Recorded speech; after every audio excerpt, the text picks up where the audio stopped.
অথই, কেমন আছিস? হ্যাঁ, কতদিন পর দেখা। আমি তো ভালো আছি, তুই কেমন আছিস? এই তো ভালো আছি। আর তোর শরীরের কি অবস্থা বলতো?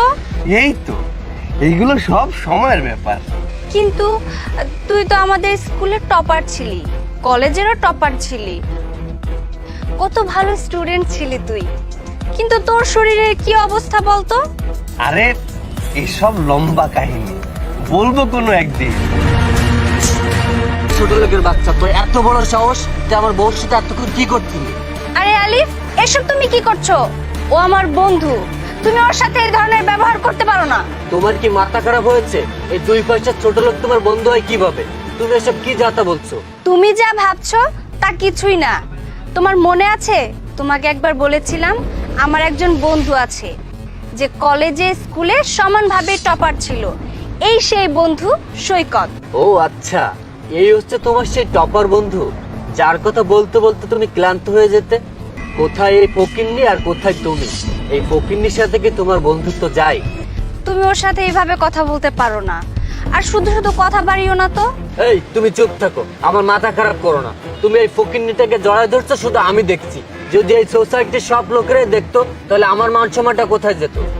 আমার কথা না হয় বাদই দিলাম, কিন্তু এই ফকিন্নিটা তোমাকে জড়িয়ে ধরছে, তোমার কি একটু লজ্জা লাগলো না? আলিফ, এখানে লজ্জা বা সম্মানের কি আছে? ও আমার বন্ধু, আমি কি ওকে জড়িয়ে ধরতে পারি না? আর তাছাড়া আজকের ওর পরিস্থিতি খারাপ বলে আমি কি আমার বন্ধুত্ব নষ্ট করে দিব? আমার মনে হচ্ছে তোমার মাথা ঠিক নেই, তুমি একটু চুপ থাকো। আরে কি, একটু আগে তো তোমার গলায় স্বর্ণের চেনটা দেখলাম, চেনটা কোথায় গেল? জানি না, একটু আগেই তো ছিল। আমার মনে হচ্ছে টোকাইয়ের বাচ্চা তোমার চেনটা নিয়েছে। আমি এদেরকে খুব ভালোভাবেই চিনি, যখন তোমাকে জড়িয়ে ধরছে তখনই এই চেনটা নিয়েছে। দাঁড়াও, আমি ওকে তল্লাশি করছি। না আলিফ, তুমি এটা করো না। এই জলদি করে বল, এই চেনটা কোথায়? স্যার আমি তো জানি না, আমি তো নেইনি। বুঝতে পেরেছি, এভাবে মানবি না। দাঁড়া, আমি দেখছি। আরে আরে আলিফ, আরে কি করছেন? আলিফ এটা করো না। হয়েছে, পেয়েছো শান্তি এবার? আমি তোমাকে বলেছিলাম ওর কাছে তুমি কিচ্ছু পাবে না, শুধু শুধু তিলকে তাল বানালে। যাই হোক, চলো এবার। এক্সকিউজ মি, কারোর উপরে অভিযোগ আনার আগে 100 বার চিন্তা ভাবনা করে তারপর অভিযোগ আনবেন। আগে বাড়িতে গিয়ে খুঁজুন অথবা গাড়িতে খুঁজুন, তারপর অভিযোগ আনবেন। দেখেছো অথই, তোমার 2 পয়সার বন্ধু কত বড় বেয়াদব, আমার সাথে বেয়াদবি করছে। ওকে তো আমি দেখাচ্ছি মজা। আরে দাঁড়াও, কি করছো? চলো তো এখান থেকে। আমাকে দেখতে বিধ্বস্ত মনে হলেও আমি কিন্তু কোনো চোর না। তুই চোর না তাই না? দাঁড়া, দেখাচ্ছি তোকে। আরে কি করছো? আরে আলিফ, আলিফ প্লিজ ওকে ছেড়ে দাও। সরি সৈকত, ওর হয়ে আমি তোমার কাছে ক্ষমা চাচ্ছি, প্লিজ কিছু মনে করো না। এই তো আমার চেন, দেখেছো আলিফ? এই তো চেন, ঠিকই গাড়ির মধ্যে পড়েছিল। আর সৈকত তো ঠিকই বলেছে, কারোর দিকে আঙুল তোলার আগে নিজে একবার চেক করে দেখে নেওয়া উচিত ছিল। আমি তোমাকে আগেই বলেছিলাম ও চুরি করতে পারে না, ওকে আমি ছোটবেলা থেকে চিনি। আর ওর পরিস্থিতি এখন যেমনই হোক না কেন, ও সৎ এবং খুব ভালো মানুষ, ও কখনোই চুরি করতে পারে না। আচ্ছা বাবা, ভুল হয়ে গেছে আমার, সরি, মাফ করবে। ও চোর হোক বা না হোক, ও কিন্তু তোমার বন্ধু হওয়ার যোগ্যতা রাখে। আর তুমি যদি ওর সাথে বন্ধুত্ব রাখো তাহলে আমার চেয়ে খারাপ আর কেউ হবে না। 1 মিনিট দাঁড়ান। Saikat Ahmed, officer of crime branch. আপনি কি ভেবেছেন আমি টোকাই? না, আমি টোকাই না। আমি এই ছদ্মবেশ ধারণ করেছি শুধুমাত্র ক্রিমিনাল ধরার জন্য। আমার বন্ধুকে আমি অনেকদিন পর দেখেছি, তাই ওর সাথে কথা বলার জন্য ছুটে এসেছি। আপনার ওয়াইফকে ব্যাড টাচ করার কোনো ইচ্ছাই আমার ছিল না, কিন্তু আপনি আমাকে শুধু শুধু মারলেন। তোমার হাজবেন্ড তো মানুষকে তার পোশাক দেখে বিচার করে। যখন দেখলো যে আমি একজন ভিখারির পোশাক পরে আছি, তখন উল্টাপাল্টা কথা শুরু করেছে। আর যখন বললাম যে আমি পুলিশের লোক, তখন তার মুখটা দেখো, একদম ভেবাচাকা খেয়ে গেছে। আর অথই, তুমি এ কেমন মানুষকে বিয়ে করেছো? ওনার তো আচার ব্যবহার একদমই ভালো না। আর তুমি কি না এরকম একটা ছেলেকে বিয়ে করেছো? না না, এমন কিছু না। ও আসলে এমন না। হুট করে ঘটনাটা ঘটে যাওয়ায় ও একটু রেগে গিয়েছে। ওর পক্ষ থেকে আমি তোমার কাছে ক্ষমা চাচ্ছি। যাই হোক, এত কথা বলতে ভালো লাগছে না, আমার কাজ হচ্ছে না, আমি আসছি।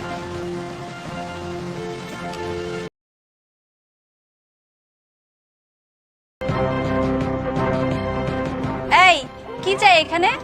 ওই যে আপু কল করেছিলেন, ভাঙাড়ি বিক্রি করবেন, এর জন্য ওইটা নিতে আইছি আর কি। কিন্তু প্রতিবার তো অন্য কেউ আসে, তুমি কেন? ও, আগে যে আসতো উনি খুব অসুস্থ, তাই আমি নিতে আইছি। আমি নতুন জয়েন করেছি। আচ্ছা আচ্ছা, ঠিক আছে, ওখানে আছে, এসে নিয়ে যাও। আচ্ছা।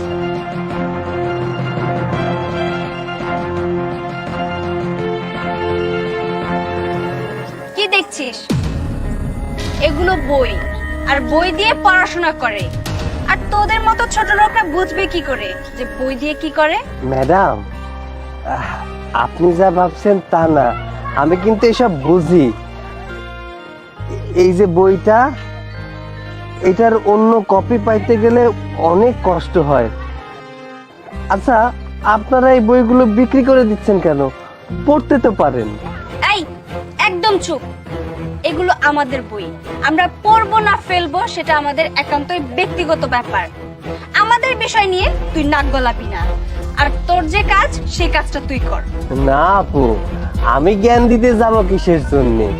আসলে বইগুলো খুব মূল্যবান, তো এর জন্য বলছিলাম। বুঝেছি, তুই সোজা কথার মানুষ না। তুই থামবি না তো? তোর মালিককে কল করতে হবে। আরে না না আপু, মালিকরে কল দিয়েন না, তাহলে আমার চাকরিটা সংকটে পড়ে যাবে। এই তো লাইনে এসেছিস। সোজা আঙুলে ঘি না উঠলে না, আঙুলটা বাঁকা করতে হয়। এতক্ষণ যদি আমাদের কথাগুলো শুনতি, না তোর সময় নষ্ট হতো, না আমাদের সময় নষ্ট হতো। এখানে দাঁড়িয়ে না থেকে তোর কাজটা কর। কিন্তু আপু, একটা কথা কি, এই জায়গা তো অনেক জিনিস, আমি একা কি করে নিয়ে যাব? শুরু হয়ে গেল তোর নতুন নাটক। দেখ ভাই, এগুলো তোর নিত্যদিনের কাজ। এই সামান্য ওজন তুই উঠাতে পারবি না? আপু একটা কথা বলি। জিজ্ঞেস না করে তো এতগুলো কথা বলে ফেলেছিস, এখন সৌজন্য তো দেখাচ্ছিস। কি বলবি, তাড়াতাড়ি বলে ফেল। আপু, যারা পড়ালেখা করার সুযোগ পায় তারা অনেক ভাগ্যবান হয়। বিত্তশালীরাই তো পড়াশোনা বেশি করে, তার ছেলে মেয়েরা পড়াশোনা বেশি করে। পড়াশোনার মূল্য তারাই বোঝে যারা আসলে পড়াশোনা করার মতো ক্ষমতা থাকে না, যারা পড়াশোনা করতে পারে না, টাকা পয়সা থাকে না। যেমন ধরুন না, আমাদের মতো মানুষ, আমরা ইচ্ছা থাকলেও সেভাবে পড়াশোনা করতে পারি না। এদিক থেকে সে, ওদিক থেকে সে, তারপরে পড়াশোনা করতে হয়। আচ্ছা আপু, এই বইগুলো বিক্রি না করে যদি বইগুলোই দান করে দিতেন, যারা বই কিনতে পারে না, পড়াশোনা করার সুযোগ পায় না, তারা কিন্তু এই বইগুলো দিয়ে পড়াশোনা করতে পারে। হয়েছে তোর বলা শেষ? তোর বাপ গরিব, তুই গরিব, তোর ছেলে মেয়েও গরিব হবে। তোদের মতো গরিবরা কখনো জ্ঞান অর্জন করতে পারবে না, কারণ তোরা বড় লোকদের দাস। এই শোন, তোর মতো ছোট লোকের সাথে আমাদের কথা বলার কোনো ইচ্ছেই নেই। এবার যা, তুই তোর নিজের কাজটা কর। বইগুলো নিয়ে এখান থেকে যা। আচ্ছা।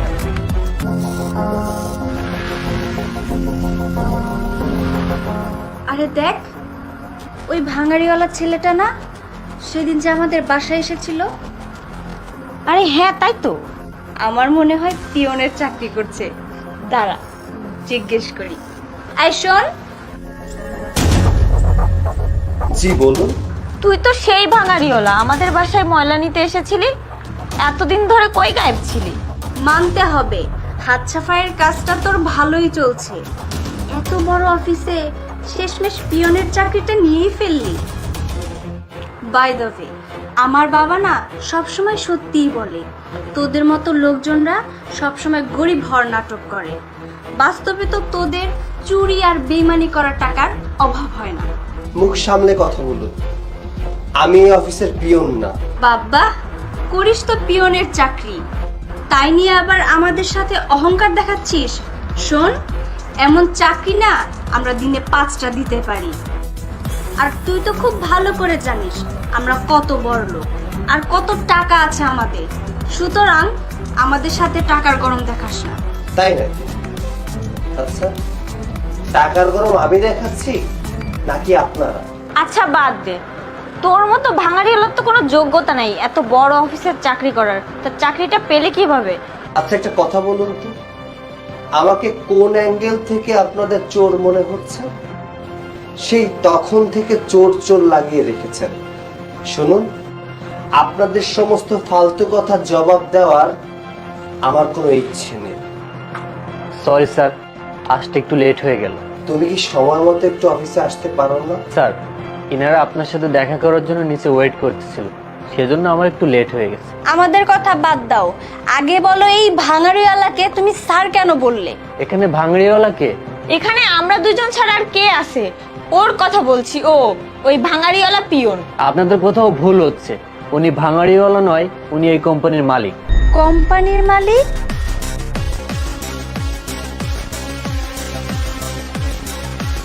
ওনার এরকম আরো 2টা কোম্পানি আছে, প্রত্যেকটা কোম্পানিরই অনেক নাম ডাক আছে। কিন্তু ও তো অশিক্ষিত, ভাঙাড়িওয়ালা।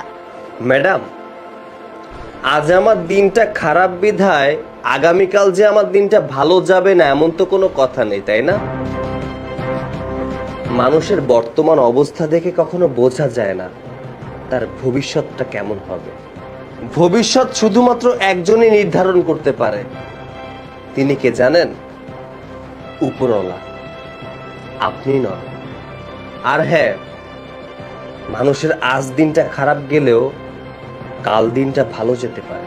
কিন্তু তুমি তো পড়াশোনা জানতে না, তাহলে এত বড় কোম্পানি কিভাবে দাঁড় করালে? ম্যাডাম, হয়তো আপনাদের মতো এত দামি স্কুলে আমি পড়িনি, তার মানে এটা নয় যে আমি অশিক্ষিত। বরঞ্চ আপনাদের মতো বড় লোকরা যে বইগুলো ফেলে দেয় সেই বইগুলো পড়ে আজকে আমি এই পজিশনে বসে আছি। শুধুমাত্র বইগুলো পড়িনি, ওই বইগুলোতে যেটা লেখা ছিল সেগুলো অ্যাপ্লাই করার চেষ্টা করেছি, তাই আজ এত বড় একটা কোম্পানির মালিক হতে পেরেছি। শুধু শুধু গরিবদের নিয়ে মজা করা থেকে বিরত থাকুন, দেখবেন আপনারা নিজেরাই ভালো থাকবেন। জি sir, I am really sorry. আসলে আমাদের উচিত হয়নি আপনাকে এভাবে জাজ করা। কোনো ব্যাপার না ম্যাডাম, আপনাদের দোষ দিয়েও বা কি করব বলুন? আমাদের সমাজের আজকাল কালচারই এমন হয়ে দাঁড়িয়েছে।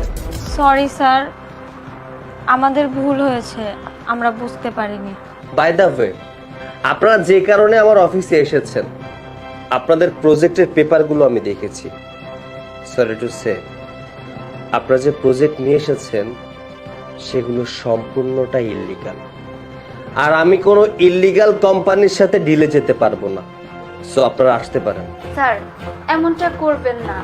এই ডিলটা কনফার্মেশন করার জন্য আমাদের অনেক পরিশ্রম করতে হয়েছে, আর এই প্রজেক্টটার জন্য আমাদের অনেক টাকা ইনভেস্ট করতে হয়েছে। দয়া করে এই ডিলটা ক্যান্সেল করবেন না, তাহলে আমাদের সবাইকে পথে বসতে হবে। আমি মনে হয় আপনাদের বোঝাতে পারিনি, আপনারা যে ইল্লিগাল ওয়েতে আমার সাথে ডিল করতে এসেছেন, এটা যদি আমি থানায় কমপ্লেন করি আপনাদের কি অবস্থা হবে আপনারা বুঝতে পারছেন।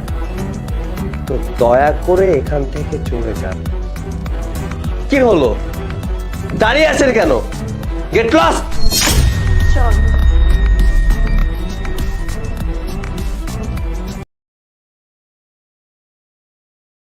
নিন আপনাদের পিৎজা। এই নিন বিল। 1 মিনিট, আমার ভাই পিৎজাটা অর্ডার করেছে, তাই টাকাটা আমিই দিব। ও আচ্ছা, তুমি হয়তো ভুলে গেছো তোমার ভাই এখন আমার হাজবেন্ড হয়ে গেছে, তাই ও এখন আমার ইচ্ছায় খাবে। ও আচ্ছা, তুমি হয়তো ভুলে যাচ্ছ তোমার স্বামী হওয়ার আগে ও আমার ভাই, তাই আমার ভাই আমার ইচ্ছায় চলে। আচ্ছা ভাই, বলেন তো এটার দাম কত? 1200 টাকা। এই যে ধরুন, এইখানে 5,000 টাকা আছে, পিৎজাটা আমাকে দেন। এখন তুমি 5,000 টাকার গরম দেখাচ্ছ? ভাইয়া, এই নেন 10,000 টাকা। এখন তো পিৎজাটা আমিই নিয়ে দেবো। আমি আপনাকে 20,000 টাকা দিব, পিৎজাটা আমাকে দেন। টাকার খুব গরম দেখাচ্ছ তাই না? ভাইয়া, এই নেন 30,000 টাকা। এখন তো এই পিৎজা আমারই লাগবে। আচ্ছা ভাই, আপনি বলুন তো আপনার মাসিক স্যালারি কত? ম্যাডাম 25,000 টাকা। আমি আপনাকে 50,000 টাকা দিব, এই পিৎজাটা আমাকে দেন। আমার ভাইয়ের টাকা দিয়ে অনেক গরম দেখাচ্ছ তাই না? নিজের টাকা হলে বুঝতে পারতাম। এই যে টাকাটা দেখছো না, এটা আমার নিজের ইনকাম করা। ভাইয়া, ও আপনাকে 50,000 টাকা দিতে চেয়েছে, আমি আপনাকে 1,00,000 টাকা দিচ্ছি। পিৎজাটা এখন আমাকে দিন। এই টাকা তোমার ভাইয়ের, তাতে কি হয়েছে? এই টাকাতে আমারও অধিকার আছে। এই ধরুন, এইখানে 2 লক্ষ টাকা আছে, পিৎজাটা দিয়ে দিন।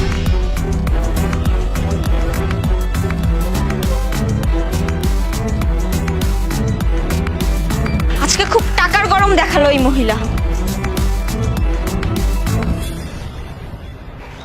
এইখানে 3 লাখ টাকা আছে, আমার বাচ্চার চিকিৎসা হয়ে যাবে। কাঁদিস না বাবা, তোর কিচ্ছু হবে না। আমি তোকে হসপিটালে ভর্তি করাবো। আজ থেকে আর তোর আমার মোটরসাইকেলের পিছনে পিছনে ঘুরতে হবে না। সবাই বলে তুই নাকি তোর মাকে মেরে ফেলছিস, কিন্তু আমি তো জানি তুই আমার প্রাণ। তোর কিচ্ছু হবে না বাবা, তোর কিচ্ছু হবে না।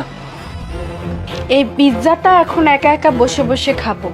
পুরো 2 লক্ষ টাকা দিয়ে এই পিৎজাটা নিয়েছি।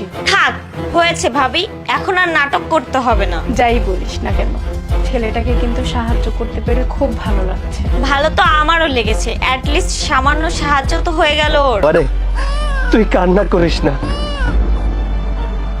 আমি ডেলিভারি দিয়ে এখনই চলে আসবো। জন্মের সময় তোর মা মারা গেছে, আমি এক হতভাগা বাবা যে তোকে হসপিটালে এখনো ভর্তি করাতে পারি নাই। তুই চিন্তা করিস না, আমি তোকে বড় হাসপাতালে ভর্তি করাবো, বড় হাসপাতালে। লোকটাকে দেখে মনে হচ্ছে অনেক চিন্তিত, আর ওর সাথে দেখছি একটা 1 মাসের বাচ্চাও আছে। হ্যাঁ ভাবি, ওনার তো বউ নেই, কিভাবে কষ্ট করে টাকা ইনকাম করছে বাচ্চাটাকে মানুষ করার জন্য। আমাদের উচিত ওনাকে সাহায্য করা। কিন্তু ওনাকে সাহায্য করব কিভাবে? আমিও তো সেটাই ভাবছি। ওকে যদি টাকা দিতে চাই তাহলে ও সেটা নিবে না, ভাববে ওকে আমরা সাহায্য করছি। হ্যাঁ ভাবি, তুমি এটা ঠিকই বলেছো। ওকে এখন টাকা দিলে ও টাকা নিতে চাইবে না, তাই আমার কাছে একটা প্ল্যানিং আছে। কি প্ল্যানিং? যাই হোক, ভালো হয়েছে, ছেলেটার তো অন্তত একটা সাহায্য হলো। আর তুই কিন্তু অনেক সুন্দর অভিনয় করেছিস।